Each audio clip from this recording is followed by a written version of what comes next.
সকাল ৮টার দিকে আমরা 999 থেকে একটা কল পাই যে এই 5 রাস্তা রেল লাইন সংলগ্ন আপনারা যে বাসা এই বাসায় দুটো বাচ্চা আটকা পড়ে আছে। 999-এ কল পাওয়ার করে আমরা দ্রুতই আমরা অফিসার পাঠাই এবং অফিসার পাঠিয়ে এবং সাথে সাথে ফায়ার ব্রিগেড আসার পর দুটো বাচ্চাকে আমরা তালা ভেঙে বের করা হয় বাড়ির মালিকের উপস্থিতিতে এবং বাড়ির মালিকের প্রতিনিধি আছে ইব্রাহিম সাহেব। তো তারপরে আমরা মর্মান্তিকভাবে দেখি যে এই বাসায় ভাড়া ছিল, ওনার নাম হচ্ছে ইশরাত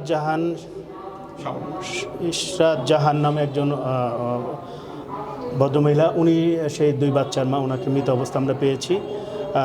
ওনার স্বামী কাউসার আহমেদ শাওন। নগদ নিয়ে এলো হার না মানা হার অফার।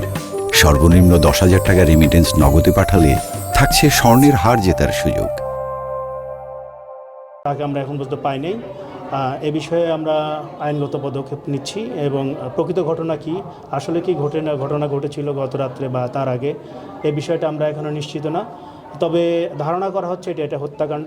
আমরা এ বিষয়ে দ্রুতই আইনগত পদক্ষেপ নিয়ে প্রকৃত ঘটনা এবং প্রকৃত রহস্য উদ্ঘাটনে সচেষ্ট আছি। ধন্যবাদ। কিভাবে হত্যা করা হয়ে থাকতে পারে প্রাথমিকভাবে আপনারা কি পেয়েছেন?